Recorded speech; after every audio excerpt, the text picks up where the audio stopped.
Hello বন্ধুরা, আপনাদের স্বাগত জানাই বাংলা মেডিসিন রিভিউ ইউটিউব চ্যানেলে। তো আজকের মেডিসিন রিভিউয়ে এমন একটি মেডিসিন নিয়ে আলোচনা করব যেটি অ্যান্টি অ্যালার্জিক হওয়ার সাথে সাথে কিছুটা অ্যান্টি অ্যাংজাইটির কাজ করে ও অ্যাজ এ সিডেটিভ হিসাবে কাজ করে। তো এটি সম্পর্কে জানাটা আপনার ভীষণই প্রয়োজন, কারণ দৈনন্দিন জীবনে এটা আমাদের ব্যবহার হয়েই চলে।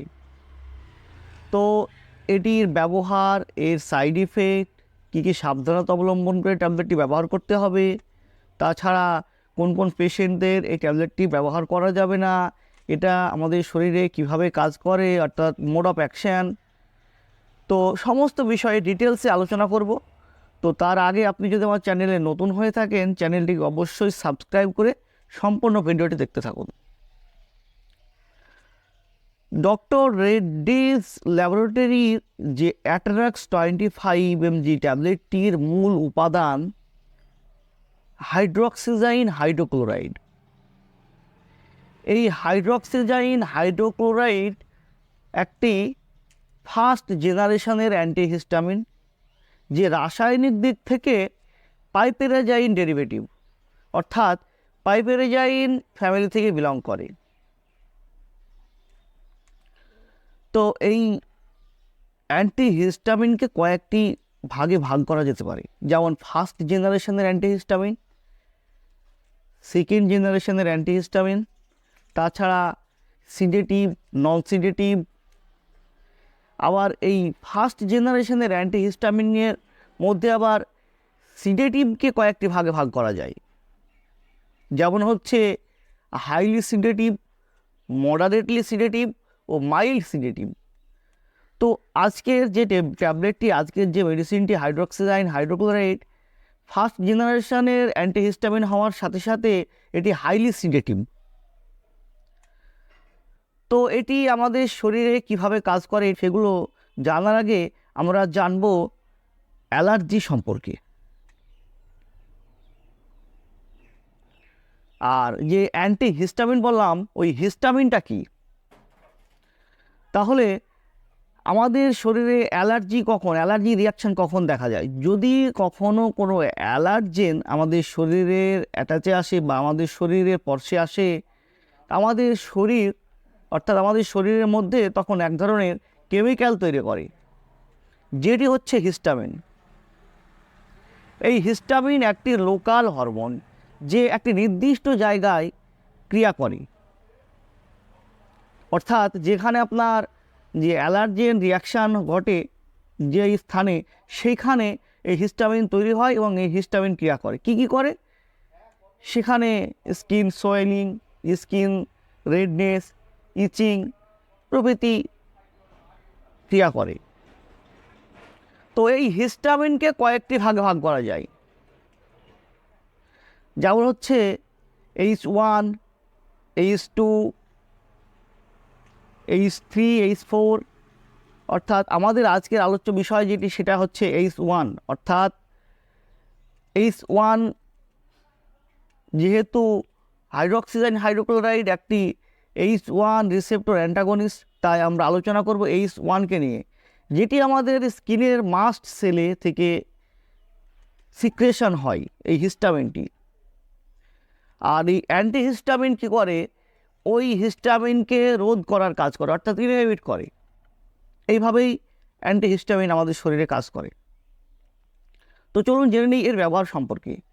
যেহেতু এটি একটি অ্যান্টিহিস্টামিন অর্থাৎ অ্যান্টি অ্যালার্জিক মেডিসিন, তো এটি প্রধানত আমাদের অ্যালার্জিক রিয়াকশানে ক্রিয়া করে। অ্যালার্জিক রিয়াকশানে এটি ব্যবহার করা হয়, সে যে কোনো অ্যালার্জিক রিয়াকশান হতে পারে, বিশেষ করে স্কিনের ওপরে।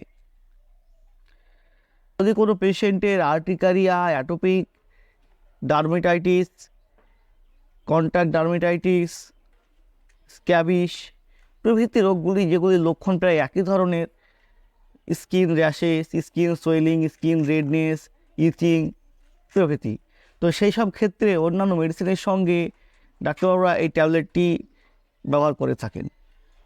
এছাড়াও যদি কোনো অল্প বিষাক্ত পোকামাকড়ে কামড়ায়, যেমন মৌমাছি, তো সেই ক্ষেত্রেও এই ট্যাবলেটটি ব্যবহার করা যায়।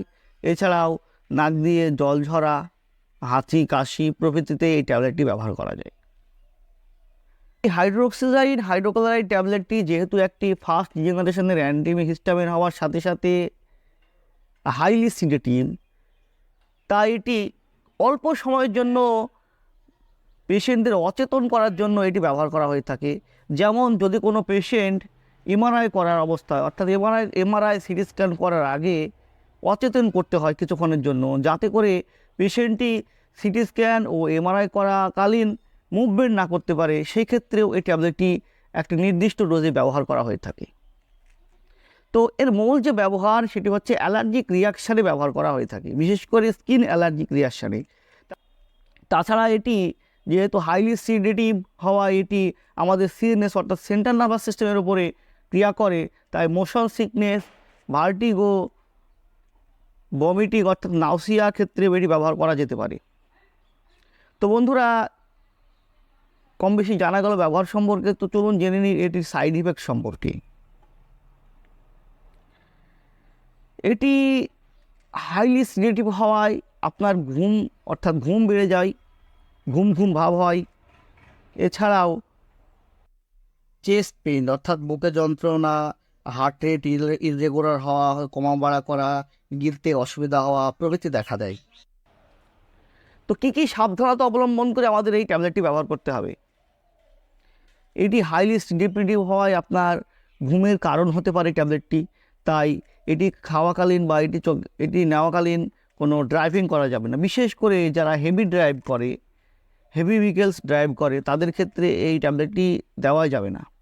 এছাড়াও গর্ভবতী মা, স্তনদানকারী মায়েদের ক্ষেত্রেও এটি খুবই সাবধানতা অবলম্বন করে ডাক্তারবাবুর পরামর্শে ব্যবহার করতে হবে। এমনকি হার্ট ও লিভারের গোলযোগে ট্যাবলেটটি ব্যবহার করা যাবে না।